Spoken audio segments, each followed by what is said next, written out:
Hi hello welcome back to channel study with music. അപ്പോൾ നിങ്ങൾക്ക് എൻ്റെ സൗണ്ട് കേൾക്കുമ്പോൾ മനസ്സിലാവുന്നുണ്ടായിരിക്കാം, കുറച്ച് പനിയാണ്. അപ്പോൾ സൗണ്ടിൻ്റെ എന്തെങ്കിലും ഇഷ്യൂസ് ഉണ്ടെങ്കിൽ ക്ഷമിക്കുക കേട്ടോ. അപ്പോൾ ഇന്നത്തെ വീഡിയോ എന്ന് പറഞ്ഞു കഴിഞ്ഞാൽ എല്ലാ ക്ലാസ്സുകാർക്കും വേണ്ടിയിട്ടുള്ളൊരു വീഡിയോ ആണ് കേട്ടോ.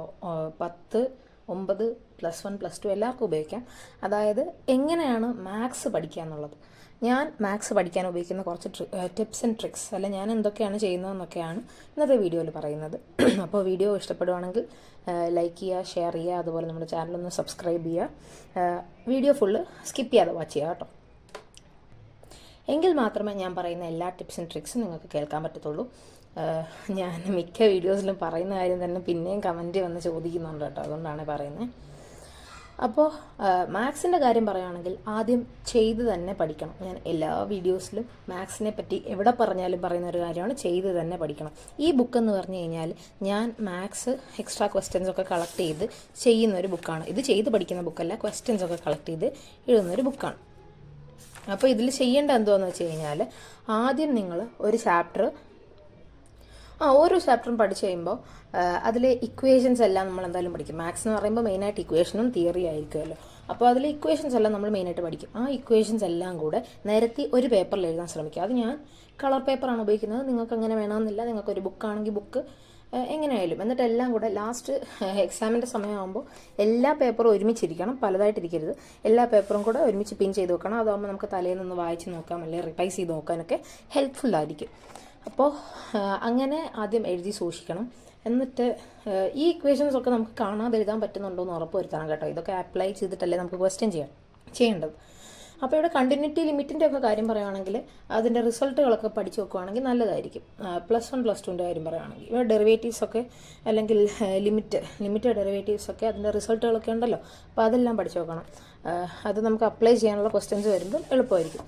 പിന്നെ ഞാൻ ഈ ബുക്കിൽ ചെയ്തേക്കുന്നതെന്ന് പറഞ്ഞു കഴിഞ്ഞാൽ ആദ്യം ഞാൻ ചെയ്തേക്കുന്നത് റിലേഷൻ ആൻഡ് ഫങ്ഷൻ എന്നുള്ള ചാപ്റ്റർ, അതിൻ്റെ തിയറി ഭാഗങ്ങളൊക്കെ ആദ്യം എഴുതിയിട്ടുണ്ട്.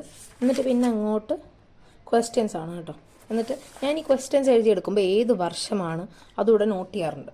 കാരണം പ്രീവിയസ് ഇയർ ക്വസ്റ്റ്യൻ ആണെങ്കിൽ അത് ഏത് വർഷമുള്ളതാണ് എന്നൊക്കെ നോട്ട് ചെയ്യും. പിന്നെ ഇവിടെ റിഫ്ലെക്സീവ് റിലേഷൻ, അതെനിക്ക് പെട്ടെന്ന് മനസ്സിലായില്ലെങ്കിൽ ഞാൻ മലയാളത്തിൽ താഴോട്ട് എഴുതി വെക്കാറുണ്ട്. സെറ്റിലുള്ള എല്ലാ എലിമെൻസും അതിനോട് തന്നെ റിലേറ്റഡ് ആയിരിക്കണം. അതാണ് റിഫ്ലെക്സീവ് എലിമെൻറ്റ്, റിഫ്ലെക്സീവ് റിലേഷൻ. അപ്പോൾ അങ്ങനെ മലയാളത്തിലൂടെ എഴുതി വെച്ച് കഴിഞ്ഞാൽ നിങ്ങൾക്ക് ചിലപ്പോൾ പെട്ടെന്ന് എടുത്ത് നോക്കുമ്പോൾ ഒന്നും മനസ്സിലാവണമെന്നില്ല. അപ്പോൾ മലയാളം വായിച്ച് നോക്കുമ്പോൾ മനസ്സിലാവും. ഇവിടെ ഞാൻ ഗ്രാഫിക്കൽ മെത്തേഡ് എഴുതിയിട്ടുണ്ട്, അല്ലെങ്കിൽ ഹൊറിസോണ്ടൽ ലൈൻ ടെസ്റ്റ്.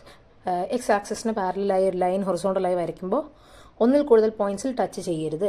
ചെയ്ത് കഴിഞ്ഞ് കഴിഞ്ഞാൽ അത് 1, 1 അല്ല. അങ്ങനെ. അപ്പോൾ അതുപോലെ തന്നെ ഇങ്ങനെ കണ്ടോ, ഓരോ ക്വസ്റ്റ്യൻസ് എഴുതിയിട്ട് അത് ഏത് വർഷമുള്ളതാണെന്നൊക്കെ എഴുതി വെച്ചിട്ടുണ്ട്. ഇതെന്ന് പറഞ്ഞു കഴിഞ്ഞാൽ നമുക്ക് ഓരോ വർഷം വന്നേക്കുന്ന ക്വസ്റ്റ്യൻ്റെ പാറ്റേൺ മനസ്സിലാക്കാനും പിന്നെ നമ്മൾ പ്രീവിയസ് ഇയർ എന്ന് പറഞ്ഞിട്ട് പിന്നെ തപ്പേണ്ട കാര്യമില്ല. ഇത് എഴുതിയെടുത്ത് കഴിഞ്ഞാൽ നമ്മൾ എന്തായാലും ഒരു ചാപ്റ്റർ പഠിക്കുമ്പോൾ അതിനെ സംബന്ധിച്ച് കുറേ ക്വസ്റ്റ്യൻ ചെയ്യുമല്ലോ. അപ്പോൾ ഇത് ഇങ്ങനെ എഴുതി വെച്ച് കഴിഞ്ഞാൽ നമ്മൾ പിന്നെയും പ്രീവിയസ് ഇയർ ക്വസ്റ്റ്യൻ തിരഞ്ഞു പോകേണ്ട കാര്യമില്ല. പിന്നെ പ്രീവിയസ് ഇയർ ക്വസ്റ്റ്യൻ കിട്ടുന്ന ഏറ്റവും നല്ല സൈറ്റ് എനിക്ക് തോന്നുന്നു HSS ലൈവ് ഗുരു ആയിരിക്കാം. ഞാനതായിരുന്നു യൂസ് ചെയ്തുകൊണ്ടിരുന്നത്. ഇപ്പോൾ എനിക്ക് ഒരു ഗൈഡ് ഞാൻ ഈ വട്ടം, ഗൈഡല്ല, ക്വസ്റ്റ്യൻ ബാങ്ക് ഞാൻ ഈ വട്ടം വാങ്ങിച്ചിട്ടുണ്ട് മാത്സിൻ്റെ.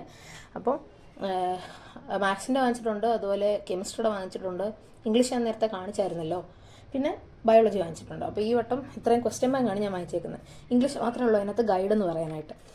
പിന്നെ ഞാൻ ചെയ്തേക്കുന്നത് ഓരോ ചാപ്റ്റർ കഴിയുമ്പോൾ നമ്മൾ മിക്സ്ഡ് ആയിട്ടല്ല എഴുതേണ്ടത്. ആ ചാപ്റ്ററിൻ്റെ ഫുള്ള് എഴുതി തീർത്തിട്ട് ഒരു 5 or 10 പേജ് പിന്നെയും വിട്ടേക്കണം. കാരണം മാത്സ് എന്ന് പറയുമ്പോൾ നമുക്ക് എവിടെ നിന്നൊക്കെ ക്വസ്റ്റ്യൻ കിട്ടാമോ അതെല്ലാം കളക്ട് ചെയ്യണ്ടേ.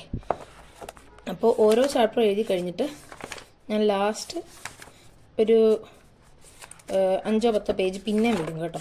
കാരണം പിന്നെ കിട്ടുന്ന ക്വസ്റ്റ്യൻസ് അങ്ങോട്ട് എഴുതി വെക്കാൻ. ഇൻ കേസ് നിങ്ങൾക്ക് അങ്ങനെ വിട്ടിട്ട് ഉള്ള പേജുകൾ തീർന്നു എന്നുണ്ടെങ്കിൽ നിങ്ങൾക്ക് വേണമെങ്കിൽ അങ്ങോട്ട് സൈഡിലോട്ടൊക്കെ എഴുതി പിൻ ചെയ്ത് വെക്കാം. അപ്പോൾ കണ്ടോ, ഞാൻ ഇത്രയും പേജൂടെ ഇടയ്ക്ക് കുറച്ചുകൂടെ പേജ് വിട്ടായിരുന്നു. അപ്പോൾ അതെല്ലാം എഴുതി കഴിഞ്ഞു. പിന്നെ അടുത്ത അടുത്ത ചാപ്റ്റർ തുടങ്ങുന്നിടത്ത് ഞാനിതുപോലെ ജസ്റ്റ് സ്റ്റിക്കി നോട്ടൊന്ന് ഒട്ടിച്ച് വെക്കും. നിങ്ങൾക്ക് ബുക്ക് മാർക്ക് വേണമെങ്കിൽ അത് വാങ്ങിച്ച് വെക്കാം. ഞാൻ സ്റ്റിക്കി നോട്ടാണ് ഒട്ടിച്ച് വെക്കുന്നത്. അതാകുമ്പോൾ നമുക്ക് കറക്റ്റായിട്ട് ഈ സ്റ്റിക്കി നോട്ടെ പിടിച്ചങ്ങോട്ട് തുറന്നു കഴിഞ്ഞാൽ ഇത് എവിടെയാണ് അടുത്ത ചാപ്റ്റർ ഇരിക്കുന്നതെന്ന് മനസ്സിലാവും. പിന്നെ മാത്സ് ഈ ഒരു പ്രോബ്ലം ഒരു വട്ടമല്ല, ഒന്ന് ചെയ്തു എനിക്ക് മനസ്സിലായി, അങ്ങനെയല്ല. ഒരു പ്രോബ്ലം റിപ്പീറ്റഡ് ആയിട്ട് പറ്റാവുന്ന, നിങ്ങൾക്ക് ശരിക്കും തറവാവുന്ന വരെ ചെയ്യണം. അങ്ങനെ ചെയ്താൽ മാത്രമേ മാത്സ് പഠിക്കാനൊക്കത്തുള്ളൂ. പിന്നെ നിങ്ങൾക്ക് അറിയാവുന്ന പോലെ തന്നെ ടെക്സ്റ്റിലെ ക്വസ്റ്റ്യൻസ് എന്ന് പറയുന്നത് നമ്മുടെ പ്രീവിയസ് ഇയർ ക്വസ്റ്റ്യൻസ് ഒക്കെ വെച്ച് നോക്കുവാണെങ്കിൽ കുറച്ചുകൂടെ ടഫാണ്. NCERT ലെവൽ ക്വസ്റ്റ്യൻ എന്ന് പറയുമ്പോൾ കുറച്ചുകൂടെ ടഫാണ്. അപ്പോൾ ആദ്യം നിങ്ങൾ ഇതുപോലത്തെ കൊച്ചു ക്വസ്റ്റ്യൻ ചെയ്തിട്ട് ടെക്സ്റ്റിലെ ക്വസ്റ്റ്യൻസിലേക്ക് പോകുന്നതായിരിക്കും നല്ലത്. ടെക്സ്റ്റിലെ ക്വസ്റ്റ്യൻ ഇമ്പോർട്ടൻ്റ് ആണെന്ന് നമ്മുടെ +1 എക്സാം കൊണ്ട് തന്നെ നമുക്ക് മനസ്സിലായി കാണാം. അപ്പോൾ 10th കാര്യം പറയുകയാണെങ്കിൽ നിങ്ങളും ടെക്സ്റ്റിലെ ക്വസ്റ്റ്യൻസ് ചെയ്യുന്നത് നല്ലതായിരിക്കും. അതുപോലെ ഈ പറഞ്ഞോട്ട് തന്നെ എഴുതി പഠിക്കണം. അവിടെയൊക്കെ 10th സ്റ്റേറ്റ് സിലബസുകാർക്ക് ക്വാഡ്രാറ്റിക് ഇക്വേഷനൊക്കെ ഉണ്ടല്ലോ, അപ്പോൾ അതൊക്കെ ശരിക്കും പഠിക്കണം. പിന്നെ +1 സ്റ്റാറ്റ് ഉണ്ട്, ലാസ്റ്റ് വരുമ്പോൾ സ്റ്റാറ്റിസ്റ്റിക്സ് ഉണ്ട്. അതിൻ്റെ ഒരു ചോദ്യം എന്തായാലും വരും, 6 മാർക്കിനാണെന്ന് തോന്നുന്നു. അപ്പോൾ അത് പഠിച്ചാൽ തന്നെ ഒരു 6 മാർക്ക് നിങ്ങളുടെ കയ്യിലിരിക്കും. അതിന് സബ് ക്വസ്റ്റ്യനും ഉണ്ടായിരിക്കും, മീഡിയം ഒക്കെ കണ്ടുപിടിക്കാം. അത് നിങ്ങൾക്ക് അങ്ങോട്ട് ചെല്ലുമ്പോൾ മനസ്സിലാവും. പിന്നെ നമ്മുടെ കാര്യം പറയുകയാണെങ്കിൽ ഇപ്പോൾ കണ്ടിന്യൂറ്റി ഒക്കെ എത്തിക്കാണും ഓൾമോസ്റ്റ് എല്ലാവരും. കണ്ടിന്യൂറ്റിയുടെ നിങ്ങൾക്ക് മനസ്സിലാവാത്തവരുണ്ടായിരിക്കാം കണ്ടിന്യൂറ്റി. അതിൻ്റെ മെയിൻ റീസൺ എന്ന് പറഞ്ഞു കഴിഞ്ഞാൽ +1 ലിമിറ്റ് ക്ലിയർ ആവാത്തതാണ് അതിൻ്റെ മെയിൻ റീസൺ. നമ്മൾ ലിമിറ്റ് അപ്പോഴത്തേക്ക് ജസ്റ്റ് പഠിച്ചങ്ങ് കിട്ടും. പക്ഷേ ഈ വട്ടത്തെ ഏതാണ്ട് കാൽക്കുലസ് വരുന്ന ഒരു 2, 3, 4 ചാപ്റ്റേഴ്സ് ഇതൊക്കെ ബേസ് ചെയ്തിട്ടുള്ളതാണ്. ലിമിറ്റ് ഡെറിവേറ്റീവ്സ് ഒക്കെ ബേസ് ചെയ്തിട്ടുള്ള ഇൻ്റഗ്രേഷൻ ഇതുപോലത്തെ ചാപ്റ്റേഴ്സാണ്. അപ്പോൾ അതുകൊണ്ട് ലിമിറ്റും ഡെറിവേറ്റീവ്സും നിങ്ങൾ മറന്നു പോയിട്ടുണ്ടെങ്കിൽ ഒന്നുകൂടെ നോക്കുക കേട്ടോ. അപ്പോൾ ഞങ്ങളുടെ സ്കൂളിൽ ടീച്ചർ പറഞ്ഞു കഴിഞ്ഞ വട്ടത്തെ ലിമിറ്റിൻ്റെയും ഡെറിവേറ്റീവ്സിൻ്റെ റിസൾട്ട്സ് എല്ലാം എഴുതിക്കൊണ്ടുവരാം. എന്നിട്ട് ഞങ്ങളെ കൊണ്ട് ഇരുത്തി പഠിപ്പിക്കുമായിരുന്നു. കാരണം അത് ചെയ്ത് കഴിഞ്ഞാൽ ബാക്കി ചെയ്യാൻ എളുപ്പം, അത് പഠിച്ചു കഴിഞ്ഞ് കഴിഞ്ഞാൽ ബാക്കി ചെയ്യാൻ എളുപ്പമായിരിക്കും. അപ്പോൾ കണ്ടിന്യൂഷൻ പാടായിട്ട് തോന്നുന്നവർ അങ്ങനെ ഒന്ന് ട്രൈ ചെയ്ത് നോക്കുക. നിങ്ങൾക്ക് ലിമിറ്റിൻ്റെ ഒന്ന് നോക്കുമ്പോൾ ഒന്നും മനസ്സിലാകത്തില്ല. അത് എഴുതി പഠിച്ചു കഴിയുമ്പോൾ ലിമിറ്റിൻ്റെ ഓരോ കോൺസ്റ്റൻറ്റിൻ്റെ ലിമിറ്റ് അല്ലെങ്കിൽ എക്സിൻ്റെ ലിമിറ്റ് അതൊക്കെ ഇങ്ങനെ വീണ്ടും എഴുതി പിടിച്ച് കഴിയുമ്പോൾ മാത്രമേ ചിലർക്ക് മനസ്സിലാകത്തുള്ളൂ. ചിലർക്ക് 1-2 വട്ടം വായിക്കുമ്പോൾ തന്നെ മനസ്സിലാവും. അപ്പോൾ അതൊക്കെ നിങ്ങളുടെ ചോയ്സാണ്. പിന്നെ മാത്സ് ചെയ്ത് പഠിക്കുന്നതായിരിക്കും ഏറ്റവും നല്ലത്. നമ്മൾ ഈ നോക്കി പഠിച്ചുകൊണ്ട് അല്ലെങ്കിൽ വായിച്ച് പഠിച്ച് ഇതെനിക്കറിയാം, എക്സാമിൻ്റെ തലേന്നൊക്കെ നോക്കി ജസ്റ്റ് എഴുതാതെ നോക്കി പഠിച്ചുകൊണ്ട് പോകുന്നവരുണ്ടായിരിക്കും. അത് അവർക്ക് തന്നെ റിലേറ്റ് ചെയ്യാൻ പറ്റും. അതായത് നമ്മൾ എക്സാം ഹാളിൽ ചെന്ന് കഴിയുമ്പോൾ ഇതൊന്നും ഓർമ്മ വരത്തില്ല. നമ്മൾ ഇന്ന പേജിലാണ് അല്ലെ ഇന്ന ക്വസ്റ്റ്യൻ്റെ താഴെയാണെന്ന് വരെ അറിയാം, പക്ഷെ അതിന് ആൻസർ മാത്രം കിട്ടത്തില്ല. അത് എനിക്ക് അനുഭവം ഉള്ളതുകൊണ്ടാണ് ഞാൻ നിങ്ങളുടെ അടുത്ത് പറയുന്നത്. അതുപോലെ തന്നെ നിങ്ങൾക്ക് മാത്സ് പഠിച്ചിട്ട് സ്കൂളിൽ പഠിപ്പിക്കുന്ന മനസ്സിലാവുന്നില്ല എന്നുണ്ടെങ്കിൽ നല്ല യൂട്യൂബ് ചാനൽസ് ഉണ്ടല്ലോ. ഇപ്പം ഫോർ എക്സാമ്പിൾ പേജ് റിപ്പോർട്ട് ഉണ്ട്, സൈലം ഉണ്ട്, എക്സാമിനർ ഉണ്ട്, അതുപോലെ സുഭാഷ് മാത്സ് ക്ലാസ് അങ്ങനെ പറഞ്ഞിട്ടൊരു ക്ലാസ് ഉണ്ട്. അത് ഞാൻ എക്സാമിൻ്റെ ടൈം ആകുമ്പോൾ ആ ക്ലാസ് നോക്കും കേട്ടോ. ഒരുപാട് ഡിഫിക്കൽട്ടായിട്ടുള്ള ക്വസ്റ്റ്യൻസ് ഒക്കെ വരാറുണ്ട്. കീം ബേസ്ഡ് ആയിട്ടുള്ള ക്വസ്റ്റ്യൻസ് ഒക്കെ സാർ ഇടാറുണ്ട്. അപ്പം ഞാൻ എക്സാമിൻ്റെ തലേന്നൊക്കെ ഷോർട്സ് ആയിട്ടൊക്കെ ആയിരിക്കും സാർ അപ്ലോഡ് ചെയ്യുന്നത്. അപ്പോൾ അത് ഞാൻ എടുത്ത് നോക്കാറുണ്ട്.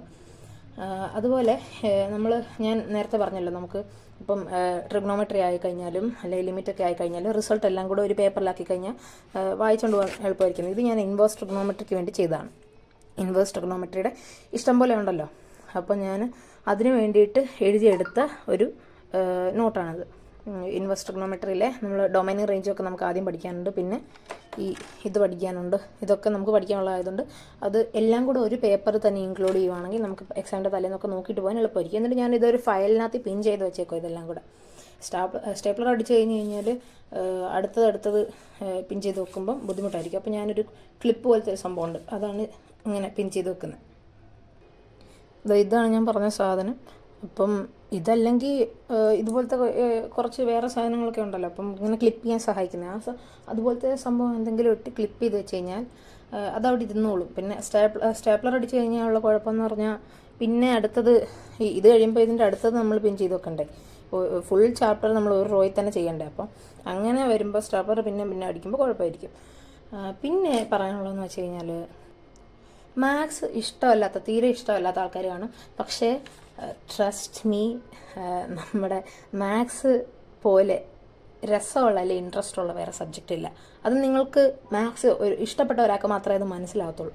കാരണം നമ്മൾ ഒരു ഇക്വേഷൻ പഠിച്ചു കഴിഞ്ഞാൽ അത് വെച്ച് തന്നെ ഇഷ്ടം പോലെ ചോദ്യം ചെയ്യാം. നമുക്ക് ഒരു ചോദ്യം ചെയ്തിട്ട് അതിൻ്റെ ആൻസർ കിട്ടുമ്പം നമുക്കുണ്ടാകുന്നൊരു സന്തോഷമുണ്ട്. എനിക്ക് മനസ്സിലാവാറുണ്ട്. നമുക്ക് ഓരോ ആൻസർ കിട്ടിക്കഴിയുമ്പോൾ കുറച്ച് ആദ്യം ഈസി ലെവൽ ക്വസ്റ്റ്യൻസ് ഒക്കെ ആയിരിക്കും. പിന്നെ അത് നമ്മൾ ഡിഫിക്കൽട്ടിലേക്ക് ചെയ്ത് പോകാം. ഞാൻ പറഞ്ഞില്ലേ ആദ്യം പ്രീവിയസ് ഇയർ ക്വസ്റ്റ്യൻസ് ഒക്കെ ചെയ്യുക. അതെന്ന് പറഞ്ഞാൽ ക്വൈറ്റ് ഈസി ലെവലായിട്ടുള്ള ക്വസ്റ്റ്യൻസ് ആണ്. പിന്നെ നമ്മൾ ഡിഫിക്കൽട്ടായിട്ടുള്ള NCERT പ്രോബ്ലംസിലേക്കൊക്കെ പോവാം. പിന്നെ NCERT എക്സാംപ്ലർ പ്രോബ്ലംസ് ഒക്കെ ഉണ്ട്, അതൊക്കെ ഇച്ചിരി ഡിഫിക്കൽട്ടാണ്. അപ്പോൾ അതൊക്കെ ചെയ്ത് നോക്കുവാണെങ്കിൽ അതിൻ്റെയൊക്കെ ആൻസർ കിട്ടിക്കഴിയുമ്പോൾ നമുക്കൊരു സന്തോഷം വരും.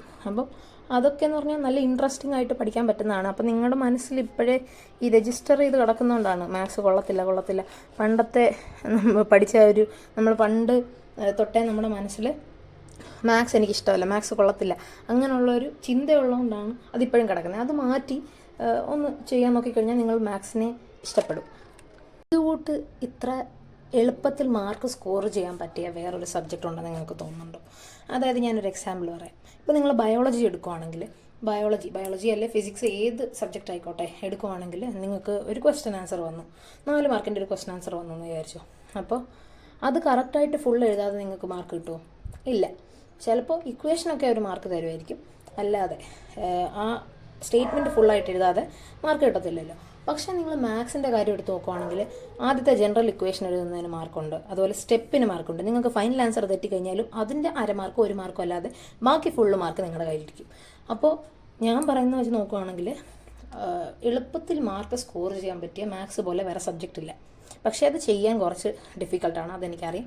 അതുകൊണ്ടാണ് ഞാൻ പറഞ്ഞത് നിങ്ങൾ ഈ ഓൺലൈനായിട്ടുള്ള ചാനൽസോ അല്ലെങ്കിൽ ടീച്ചേഴ്സോ, നിങ്ങളുടെ സ്കൂളിലെ ടീച്ചേഴ്സോ ട്യൂഷനൊക്കെ പോകുന്നവരുണ്ടായിരിക്കുമല്ലോ, ട്യൂഷനോ. അപ്പോൾ നിങ്ങൾ ഏത് ഇതിനെ വേണമെങ്കിൽ ഡിപ്പെൻഡ് ചെയ്തിട്ടാണെങ്കിലും ആ തിയറി പോർഷൻ, ആ മീനിങ് ശരിക്കും മനസ്സിലാക്കിയെടുക്കണം. എങ്കിൽ നിങ്ങൾക്ക് എളുപ്പമായിട്ട് ചെയ്യാൻ പറ്റും. പിന്നെ ചെയ്ത് പഠിക്കുന്ന കാര്യം ഞാൻ പറഞ്ഞല്ലോ. ഇപ്പം ഞങ്ങൾ ചെയ്ത് പഠിച്ച് നമ്മൾ വീട്ടിലിരിക്കുമ്പോൾ മടിയുള്ളവർ കാണും ചെയ്ത് പഠിക്കാൻ. വീട്ടിലിരിക്കുമ്പോൾ പഠിക്കാനേ മടിയുള്ളവരായിരിക്കുമല്ലോ. അപ്പോൾ ചെയ്ത് പഠിക്കുന്ന കാര്യം പ്രത്യേകം പറയണ്ട. അപ്പോൾ ഞങ്ങൾക്ക് സ്കൂളിൽ നിന്ന് തന്നെ ടീച്ചർ പറഞ്ഞിട്ടുണ്ട്, ഓരോ ദിവസം പഠിപ്പിക്കുന്നത് പിറ്റേന്ന് വരുമ്പോൾ 2 വട്ടം എഴുതി പഠിച്ചുകൊണ്ട് വരണം, ഇല്ലെങ്കിൽ വഴക്കടിയൊക്കെ കിട്ടും. അപ്പോൾ അത് എഴുതിക്കൊണ്ട് പോകുന്നുണ്ട്. അല്ലാതെ തന്നെ നമ്മൾ ഈ പ്രീവിയസ് ഇയർ ക്വസ്റ്റ്യൻ ഒക്കെ ചെയ്യണം. ഓരോ മാത്സിൻ്റെ ക്വസ്റ്റ്യനും എത്ര എളുപ്പമാണെന്ന് പറഞ്ഞാലും 2 വട്ടം ഒന്ന് മിനിമം എഴുതി പഠിച്ചു കഴിഞ്ഞാൽ അത് മനസ്സിൽ പതിയും. പിന്നെ ഇക്വേഷൻസ് ഒക്കെ വീണ്ടും എഴുതി പഠിച്ചാൽ നല്ലതായിരിക്കും. അല്ലെങ്കിൽ വായിച്ചാണെങ്കിൽ അങ്ങനെ നിങ്ങൾക്ക് ഇഷ്ടമുള്ള രീതി ഏതാണോ അങ്ങനെ പഠിച്ചു കഴിഞ്ഞാൽ നല്ലതായിരിക്കും. ഞാനിപ്പോൾ inverse trigonometry, matrices, relation and functions, അതുപോലെ ഡിറ്റർമിനൻസ്, ഇത്ര എണ്ണത്തിൻ്റെ അതുപോലെ കണ്ടിന്യൂറ്റി, ഇത് ഇത്ര എണ്ണത്തിൻ്റെ ഇങ്ങനെ എഴുതി വെച്ചിട്ടുണ്ട്. അപ്പം നിങ്ങളും ഇതുപോലെ ഓരോ ചാപ്റ്ററിൽ നിന്ന് കിട്ടുന്നത് ഇങ്ങനെ എഴുതി വെച്ച് കഴിഞ്ഞാൽ ലാസ്റ്റ് നോക്കാൻ എളുപ്പമായിരിക്കും. അപ്പോൾ ഇത്രയേ ഉള്ളൂ നമ്മുടെ ഇന്നത്തെ വീഡിയോ ഇഷ്ടപ്പെട്ടെങ്കിൽ ലൈക്ക് ചെയ്യുക, ഷെയർ ചെയ്യുക, അതുപോലെ നമ്മുടെ ചാനലൊന്ന് സബ്സ്ക്രൈബ് ചെയ്യുക. ഇൻസ്റ്റാഗ്രാം അക്കൗണ്ട് കൂടെ ഫോളോ ചെയ്യാൻ മറക്കല്ലേ. നിങ്ങൾക്ക് എന്തെങ്കിലും എൻ്റെ അടുത്ത് ചോദിക്കാനോ പറയാനോ എന്തെങ്കിലും ഉണ്ടെങ്കിൽ അതിനകത്തിൽ മെസ്സേജ് അയച്ചാൽ മതി, ഞാൻ കാണുമ്പോൾ റിപ്ലൈ തരാം. പിന്നെ രാത്രി കോളൊക്കെ ചെയ്യല്ലേ കേട്ടോ, കോളൊക്കെ വരുന്നുണ്ട്. അപ്പോൾ കോളൊന്നും ചെയ്യല്ലേ. നിങ്ങൾക്കറിയാമല്ലോ, നമ്മൾ +2 ആണ്, രാത്രിയൊക്കെ പഠിക്കാനിരിക്കുന്ന സമയമാണ്. അപ്പോൾ ഞാൻ കോൾ അങ്ങനെ എടുക്കാറില്ല. അപ്പോൾ നിങ്ങൾക്ക് എന്തെങ്കിലും ഉണ്ടെങ്കിൽ മെസ്സേജ് ചെയ്തിട്ടാൽ മതി, ഞാൻ കാണുമ്പോൾ റിപ്ലൈ തരാം. Okay, thank you.